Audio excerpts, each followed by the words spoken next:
Alright, welcome to the first squad leader recap video. In this video we are playing Gorodok AAS V2. I am squad leading a 9-man infantry squad. I will go through this round and I will show you what I'm doing and why I'm doing it. Hopefully this will help others with their squad leading, and I'm hoping it will motivate people to try squad leading more. Now this was a very good round. The teams were quite balanced. The enemy only beat us with 2 tickets remaining.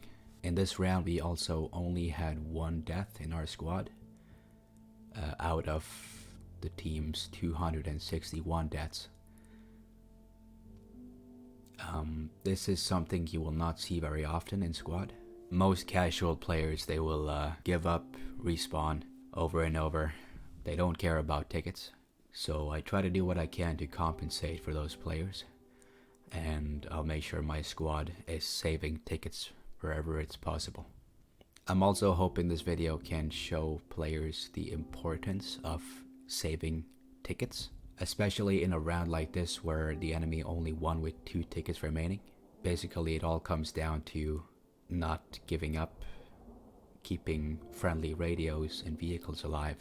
And I wonder how the game would turn out if everyone had the same mentality.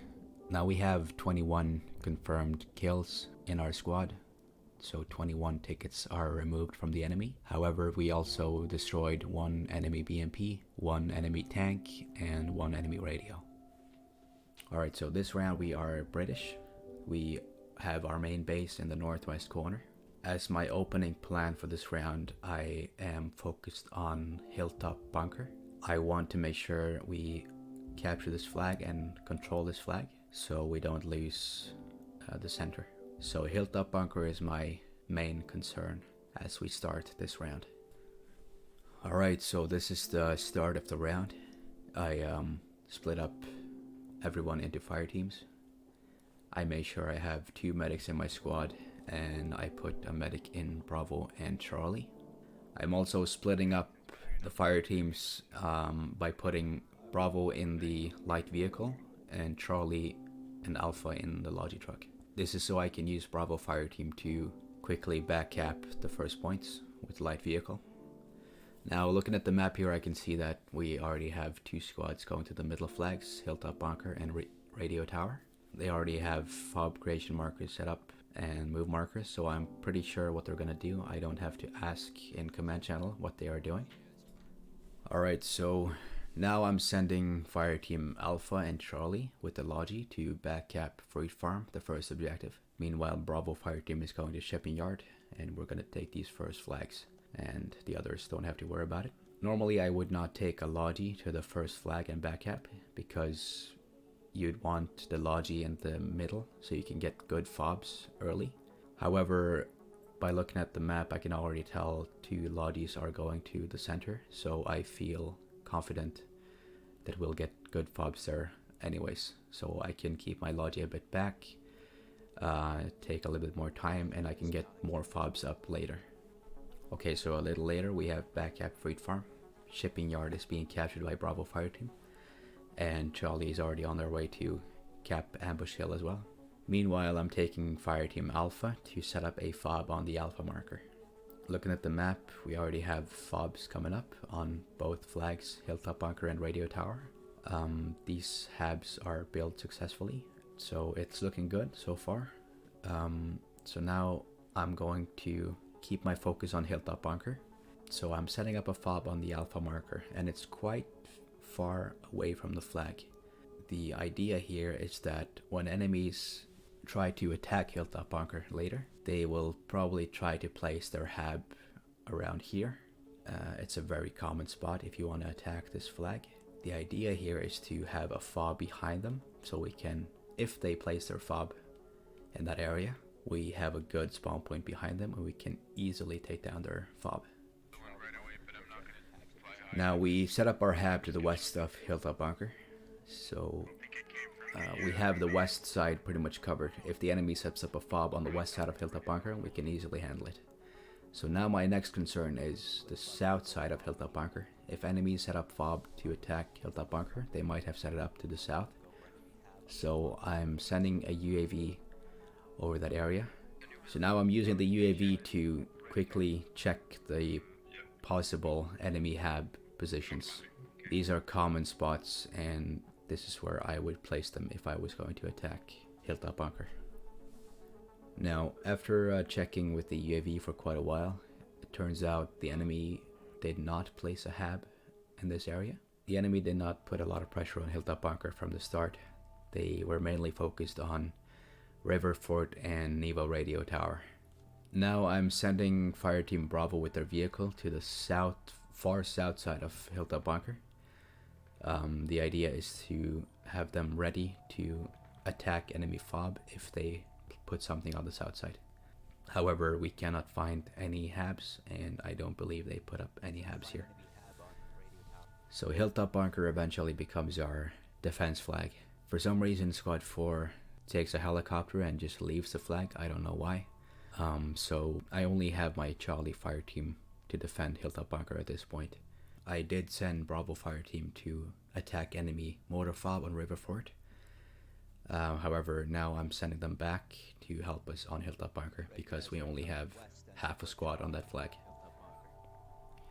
I also put up one fob south of Hilltop Bunker so we can have somewhere to spawn on the south side if they put up their own fob on the south side there.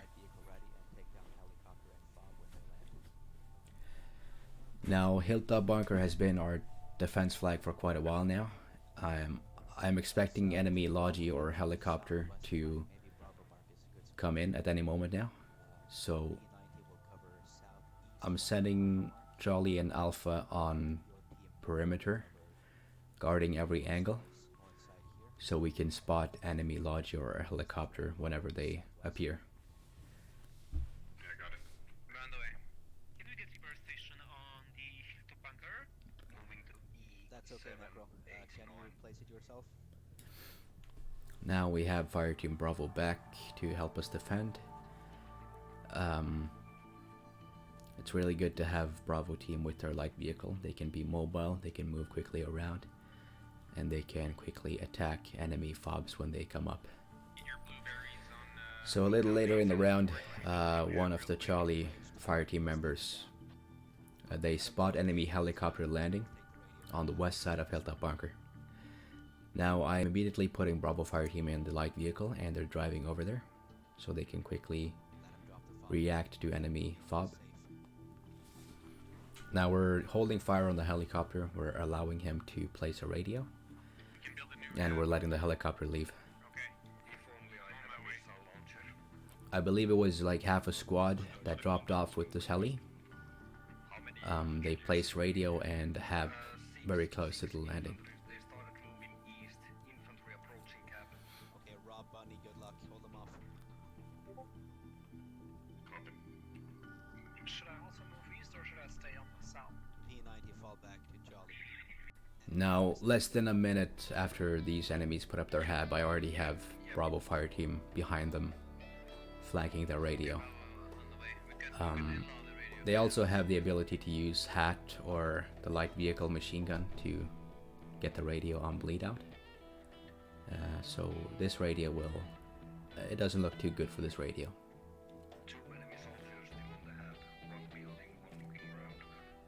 Now we have Charlie Fireteam on the east getting ready to stop the enemies if they go for Hilltop Bunker, because they probably will.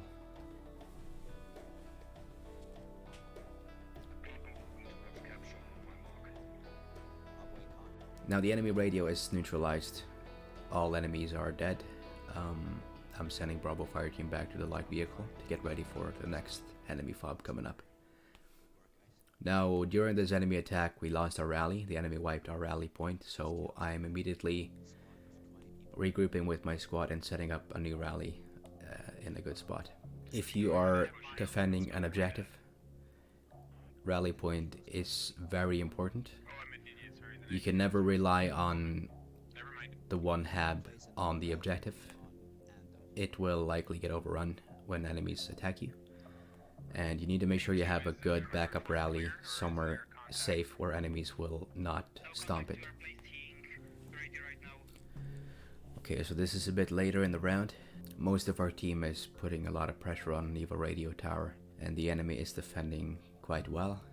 They had one hab and radio southeast of radio tower, and we put artillery on this fob 2 times and it still survived somehow. We have 38 tickets left at this point, and I'm sending fire team to defend the friendly fobs that are being lost between radio tower and hilltop bunker. We're trying to dig down this friendly radio before it's too late, so we can save those 20 tickets. The friendly radio was destroyed, we couldn't manage to save it in time, and we're getting really low on tickets now. So I'm just asking everyone in command channel to save tickets, don't give up, keep vehicles alive. Last idea here is to build mortars and send them on the enemy hab on radio tower. However, it's too late at this point. We have friendly infantry bleeding out, and we have 2 tickets left. That's good. Oh my god. Alright, so I hope you found this video useful. This video was mostly about defending. What you want to do is keep at least most of your squad on the outside perimeter, so you can early spot enemy helicopter or logi when they arrive to set up their attack fob. That's pretty much what we did this round. We spotted enemy helicopter on the west side when it was landing. We could quickly send our whole squad to counter-attack this enemy attack fob. You do not want to keep your whole squad inside the flag. The strongest way to defend is to counter-attack enemy attack fobs when they come up as early as possible. I guess we can say that my squad leading is a bit slower than most. We put a lot of emphasis on reviving. Nobody will give up unless they really have to. It's also going to make the medic's experience a lot better. The most frustrating thing about being a medic is running up to revive someone, and then the one you're going to revive is just giving up for no reason. So it's going to be a lot easier to be a medic in our squad because nobody will give up and respawn on their own terms. I will say in this round, I only had people that I know already in my squad. Everyone was already on the same page. Everyone knows what they're doing. Everyone knows that they're not gonna give up and respawn whenever. So I didn't have to explain those rules in the start of the game. If I was to do this with a squad consisting of random players that I never met before, I would have to convince them to not give up and wait for revive. And this is not easy because most squad players are not used to this kind of playstyle. So if you make a squad consisting of random players that you never met and you manage to get this few deaths, I would be surprised. So I'm gonna be making more of these squad leader recap videos. The next one will talk about a round where we had 0 deaths, and I will try to go more into detail on how to set up your squad and how you can accomplish this. If you want to take a look at the full round, I will post a link in the description of the whole recording. So thank you for watching, and I'll see you next time.